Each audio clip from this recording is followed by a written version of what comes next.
It was 9 o'clock count.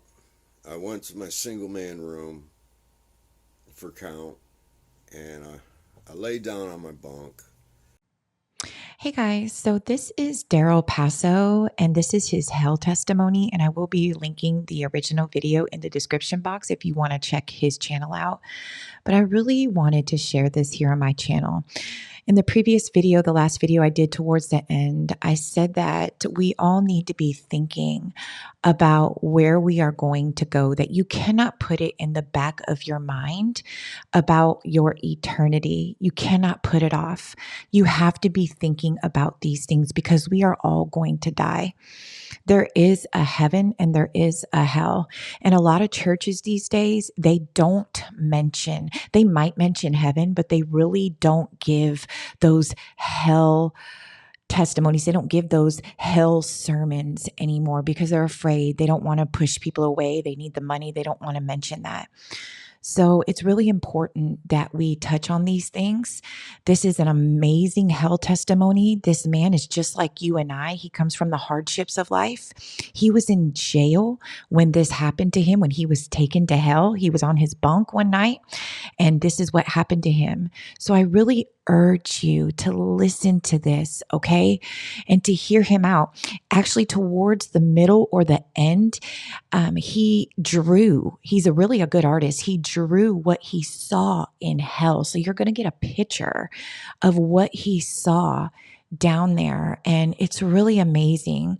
So I just urge you to please listen, okay?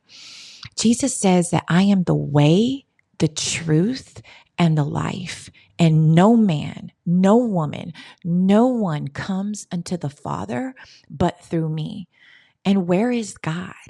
Where is the Father? He is in heaven. So if you do not have a personal, intimate, daily relationship with Jesus Christ, you are not going to go to where the Father is, which is in heaven. So and this is not religion, this is relationship, okay?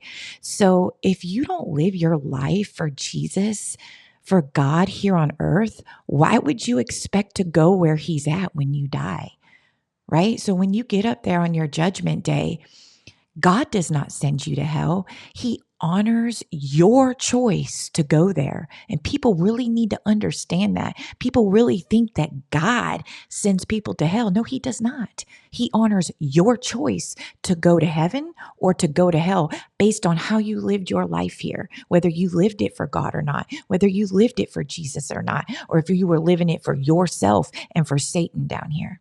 So please listen to this all the way to the end. It's very important. And start thinking upon these things. Start thinking on your eternity and make your daily decisions based on that. Okay? God bless. It was 9 o'clock count. I went to my single man room for count, and I laid down on my bunk. It was cold, I remember, and I pulled the cover up over my head. I could see the hallway light coming through my square glass window in my steel door. And so I pulled the covers over my head, and I could still see the light coming through the pores. And then all of a sudden, blackness, complete, utter blackness. And all in a fraction of a second, I thought, was there an eclipse, a power outage? I mean, all in a second. Now, I was laying on my side, my left side, facing a wall, and so the room would have been behind me. And instantly, I'm laying the same way, and I put my hand in front of my face. I can see nothing. I'm wiping my eye. I can't see nothing. It's so black. It's so black. And not only that, but I had no blanket no more. And even though I was laying the same way up on my elbow, I sat up on one elbow, I was still laying the same way as I was in my prison cell. And just in a second, now I'm all of a sudden in this outer blackness, and and the blackness was so thick. I mean, it was so thick. Realization hit me. I don't know how, but I all of a sudden knew, oh my gosh, I'm in hell. This is hell. I start freaking out. I go to turn to where my window would have been and look from the light from the back 40 coming in. And as I go to turn like this, still laying down on my side, there's a wall right behind me. This, I'm on a cold stone floor. I was brought up in a church, my picture of hell was always fire and everything, but I was on a cold stone floor in a tiny little cell on the floor, and I started freaking out. Now, I don't know if I was using my mouth or my mind, but I could hear my own voice saying, Lord, I'm a Christian. Lord, there's got to be some kind of mistake. I'm in hell. And as soon as I started freaking out like that, right above me, as I'm laying on my side, up on one elbow, right above me, I would say 8 to 9, maybe 10 feet tall, I seen 4 eyeballs, boom, open up. And one of them was like 6 inches shorter than the other one. And them eyes, I kid you not, were this big. And they were yellow, orange, and they had and it's like they were uranium or something. They looked almost like they went around the side. They looked like a giant, crazy reptile creature, even though all I could see was their eyes. The eyes did not light up anything in the cell. It didn't light up their facial features, nothing. Just their eyeballs opened up, and I knew that they just were like, I woke them up, because I'm not laying on the floor going, Lord, I'm a Christian. What? Jesus, I'm screaming, and these eyes open up in the blackness, and they're looking down about 4 foot off the ground. And I remember looking up at their eyes, and their eyes were like digital, like focusing in. And they kept going lower and lower and lower. I realized if I was to reach my hand out, I could grab their ankle or their toe. They're standing in this cell, these giant, whatever they were, demon, whatever they were. All I could see is their eyes. And I put my other hand, I'm leaning up on one elbow, and I put this hand in my mouth because my teeth are literally rattling. I'm so scared. And these eyes keep going lower and lower and lower, and they're focusing in on me. If he would have just put his foot out, he would have kicked me, whatever they were. Next thing you know, something grabs me from behind. I feel it wrap right around me, and lifts me straight up. And I'm flying backwards through the air. Another thing, it was like a vacuum. When I was in there, there was zero sound of the atmosphere, nothing. It was like a vacuum, silent. Them creatures never made even uttered a sound. Nothing. All I could hear was my own voice screaming in my head, or with my mouth. I don't know. I couldn't see nothing. Blackness. The only thing to this point I've seen is eyeballs, but yet I knew I was in a tiny little cell with them, and they didn't even have enough room to lay down. They were standing in this cell. Something grabs me right up, and we go right through the ceiling or roof, whatever. Next thing you know, I'm 100 yards away, flying through the air backwards, because something has me, and I can feel it holding me, and it's not hurting me. Some people say they smell sulfur in hell. I didn't smell nothing. But I knew I was in hell under the earth. I knew I was deep under the earth in hell. And 20 seconds ago, I was in my cell in prison. So anyways, we're flying through the air, and I see where I just came from.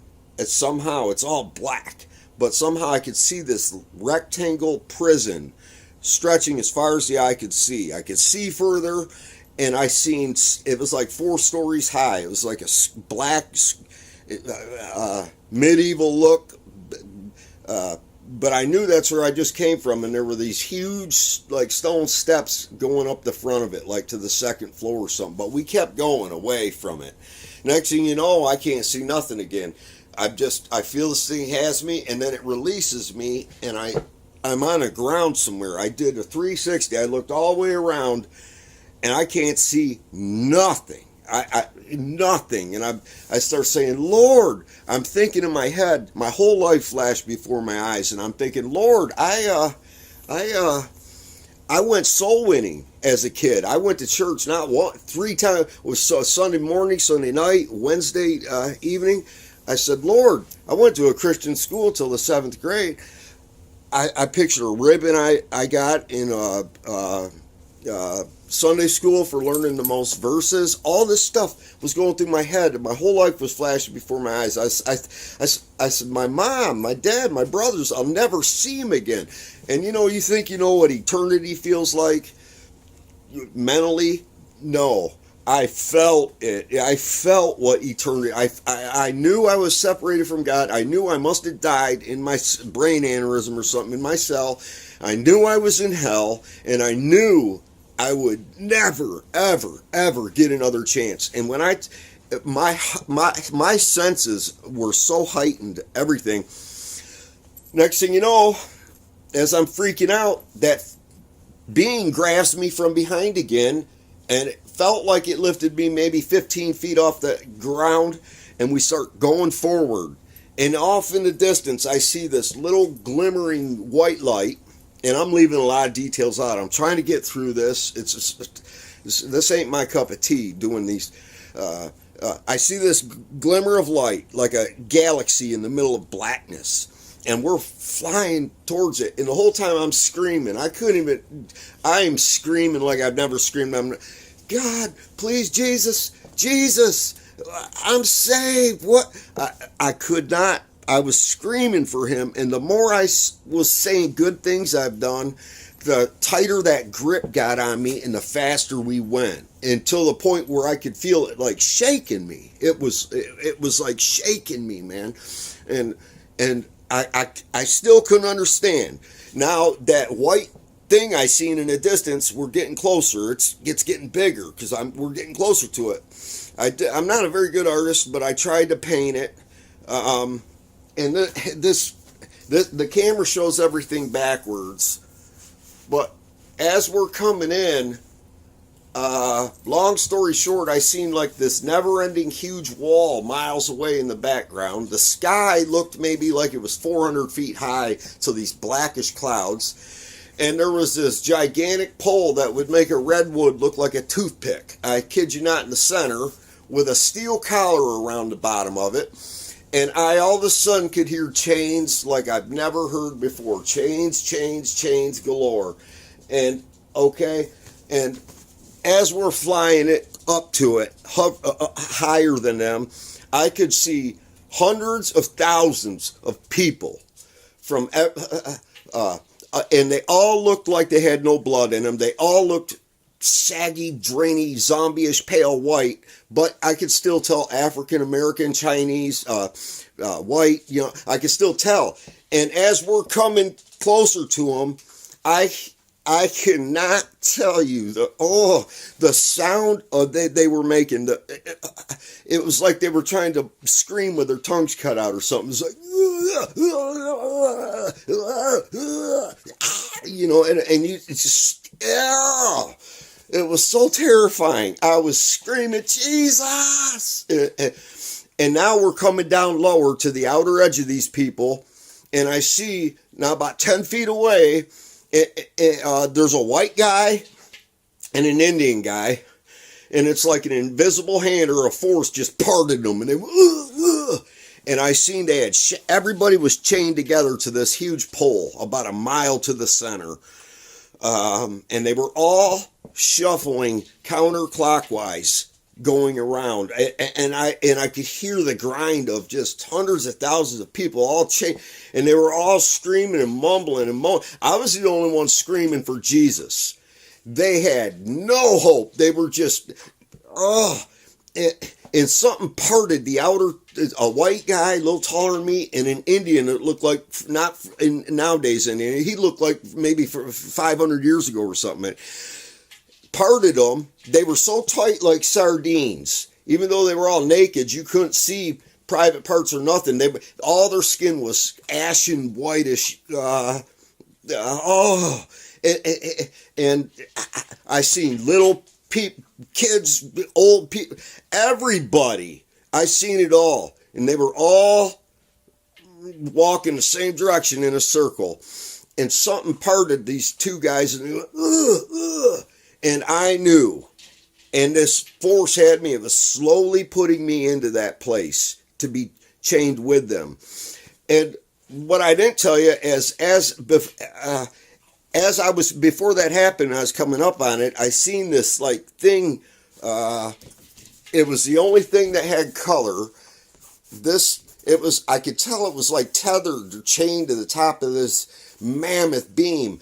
And it was like, it looked like a quarter size when I seen it, like a light hovering around these people, going wherever it wanted. But as I get to this outer edge and they part two people to put me in, this thing, okay, whatever it was, it shoots over to me. None of the people realized it shoots over to me, and as it came over, it was about 10 feet above all the people. As it came over, they were like, just going mad, terrified of it. And it stopped right above 10 feet up, 10 feet from me. It was tethered to this pole, and it just was, it didn't have a face or nothing. It looked like spaghetti going all like this, and it looked kind of, the only thing it was like palish blue, and it was like billions of slithering snakes. And when it came over, it was the size of a car. You know, it was huge.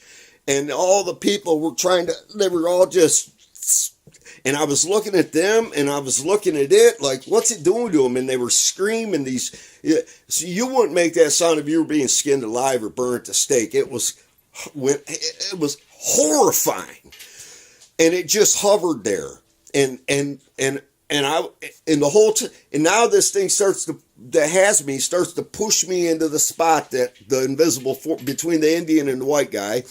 I got so close I could have reached out and grabbed his shoulder.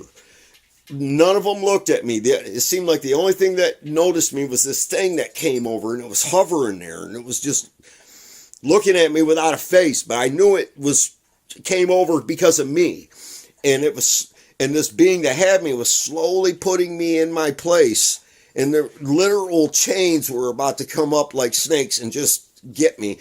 And I remember putting my hands up, screaming, Jesus. And when I said, God, please forgive me, I'm a sinner, I put my hands up, and I noticed it's the first time in this whole experience I seen my body, my hand, all of my hands and up my forearms was whitish, ashy like them, except my thumbs. Right around this area was still looked like peachy skin.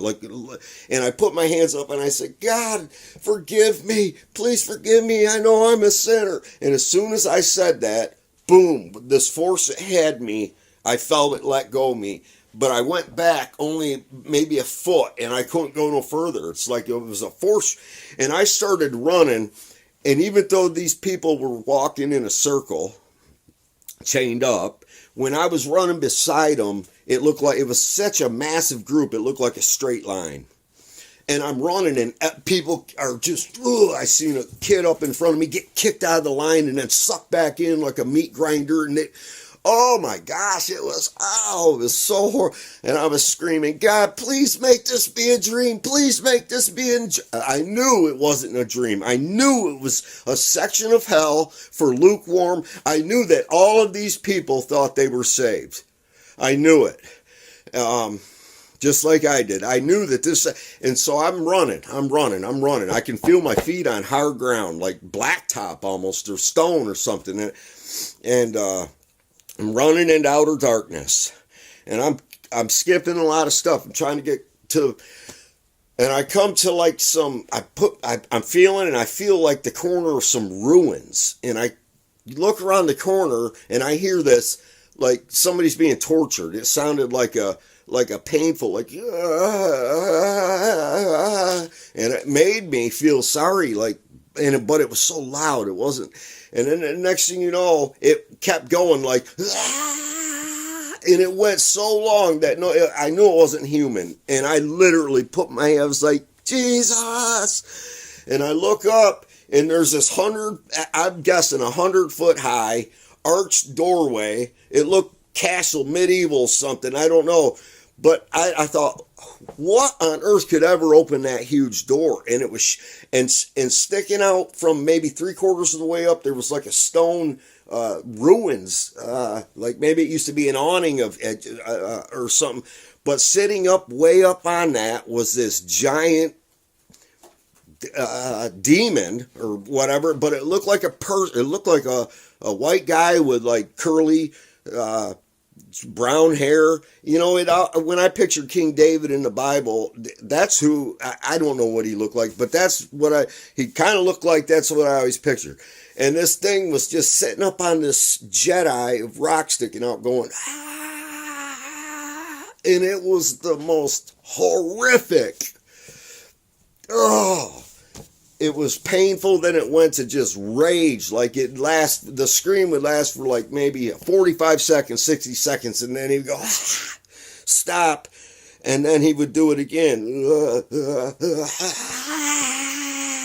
Oh, I forgot to say, in that group, when that thing was hovering, looking at me, the spaghetti thing, when that angel or whatever had me, I think it was an angel, when it let me go and I went backwards, that thing shot away to the center of these hundreds of thousands of people.